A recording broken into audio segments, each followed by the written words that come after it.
Big boss season 12 ಮುಗಿಯಿತು. ಕಾವ್ಯ ಶೈವ ಗಿಲ್ಲಿ ನಟನ ಸ್ನೇಹಕ್ಕೆ ಕೊಳ್ಳಿ ಇಟ್ರು. ತಿರುಗೇನೂ ನೋಡ್ತಿಲ್ಲ. ಬಿಗ್ ಬಾಸ್ ಮನೆಯಲ್ಲಿ ಕಾವ್ಯ ಶೈವ ಹಾಗೂ ಗಿಲ್ಲಿ ನಟನ ಸ್ನೇಹದ ವಿಚಾರ ಎಲ್ಲರಿಗೂ ಗೊತ್ತಿದೆ. ಇನ್ನೊಂದು ಕಡೆ ಗಿಲ್ಲಿ ರೇಗಿಸೋದು ಕಾವ್ಯಗೆ ಇಷ್ಟ ಆಗ್ತಿಲ್ಲ. ಇದನ್ನ ಅವರು ತುಂಬಾ ವಿರೋಧ ಮಾಡ್ತಿದ್ದಾರೆ.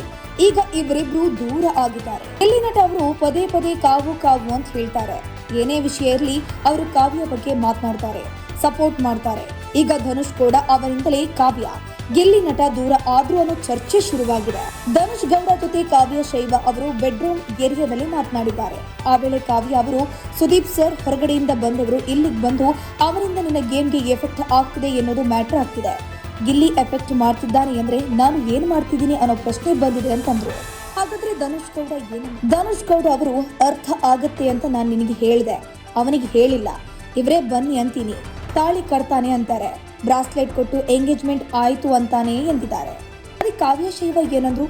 ಕಾವ್ಯ ಶೈವ ಅವರು ನನ್ನ ಮನೆಯವರು ಒಂಥರ ಮಾತನಾಡ್ತಾರೆ, ಅವರ ದೃಷ್ಟಿಕೋನನೇ ಬೇರೆ, ನನ್ನ ದೃಷ್ಟಿಕೋನನೇ ಬೇರೆ. ಇದ್ರ ಬಗ್ಗೆ ಪ್ರಶ್ನೆ ಮಾಡಿದ್ರೆ ನಾನು ಏನ್ ಹೇಳಲಿ ಅಂತಂದ್ರು. ಇನ್ನೊಂದ್ ಕಡೆ ಗಿಲ್ಲಿ ನಟ ಅವರು ಕೂಡ ಕಾವ್ಯರನ್ನ ದೂರ ಮಾಡ್ತಿದ್ದಾರೆ. ಗಿಲ್ಲಿ ಅವರು ಕಾವ್ಯರನ್ನ ಮಾತನಾಡಿಸ್ತಲೂ ಇಲ್ಲ, ನೋಡ್ತಾನೂ ಇಲ್ಲ. ಐಸ್ ಕ್ರೀಮ್ ವಿಚಾರಕ್ಕೂ ಇವರ ಮಧ್ಯೆ ಜಗಳವಾಗಿದೆ.